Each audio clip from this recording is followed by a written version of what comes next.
My name is Faqihuddin bin SABERI. My matric number is A5483. My name is SHAARWIN. My number matrix is A6942. Hi, my name is AAQIL. My number matrix is A6745. Hi, my name is NURUL. My matric number is A5846. Hi, my name is UMAIRAH binti ANWAR and my matric number is A6258.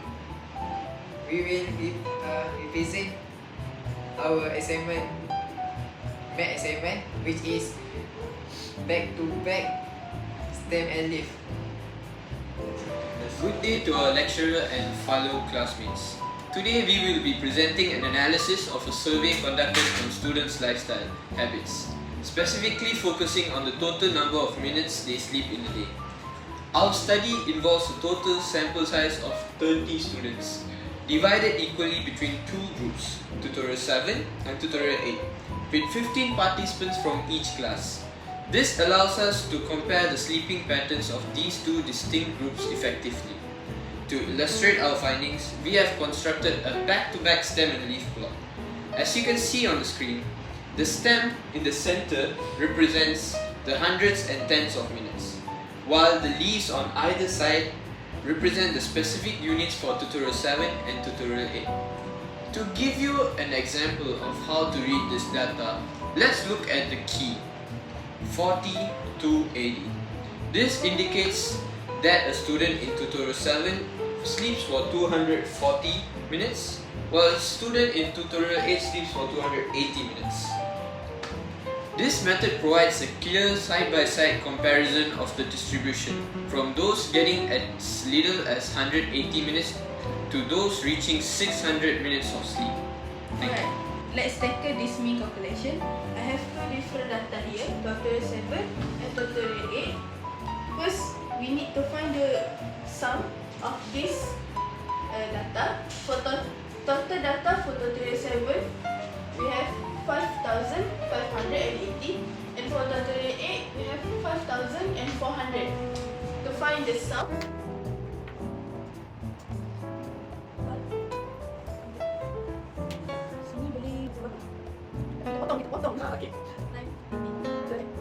so now, how many pieces we have in this data?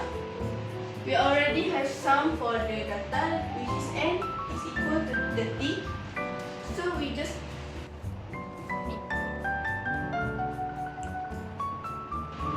So where did I get this calculation? It is from this formula. This is sum of x, and this is our n. So we just put, we get the total 366. This is the mean for both of the data. So in this presentation, I will explain the statistically analysis for data T7 and data T8 by focusing only on the mode. The mode is the value that appears most frequently in the data set.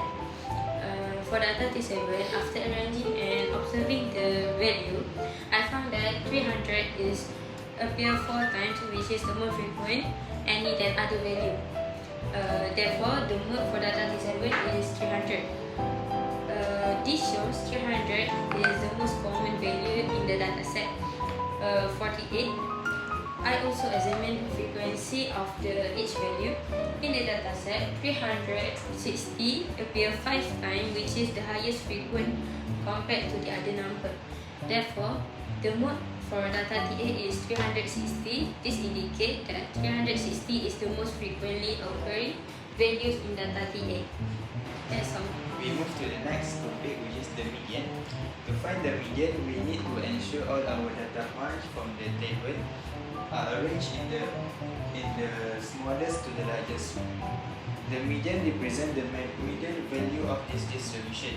Because our total number of observation is n equal to 30, there is not single middle number. Instead, the median falls between two positions. You see these two, 360 and 360. Looking at our combined data, both the 15 value and 16 value are 360.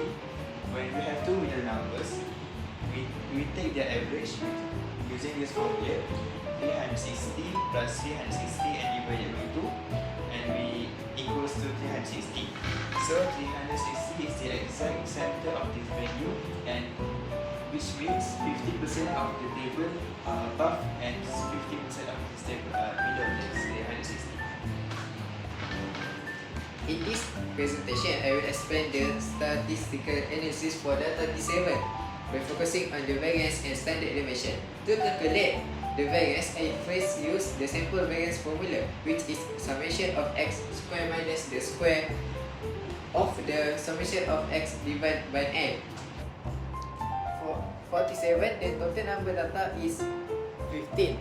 The sum of all values, sigma x is 5,518, and the sum of squares is 227800. By substitution our value into the formula, we will get 14502.86. Okay.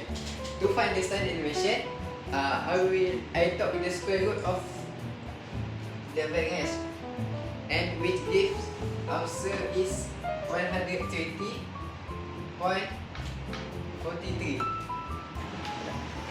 Okay, now I will find the quartiles for tutorial 8 data. I have n.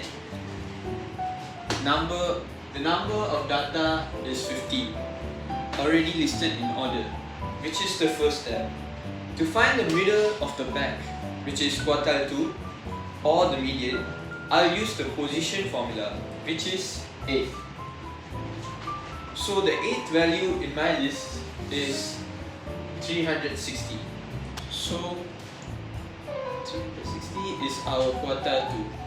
Now for the quarterway marks, looking at the bottom half of the data, the middle value is quartile 1. Quartile 1 is 300, while quartile 3 is 420. So we got all of the quartiles. Quartile 1, 300, quartile 2, 360, and quartile 3, 420. Finally, we need the interquartile range, which tells the spread of the middle 50% of the data. The formula for interquartile range is quartile 3 minus quartile 1. So we minus 420 minus 300, and we get our interquartile range, which is 120.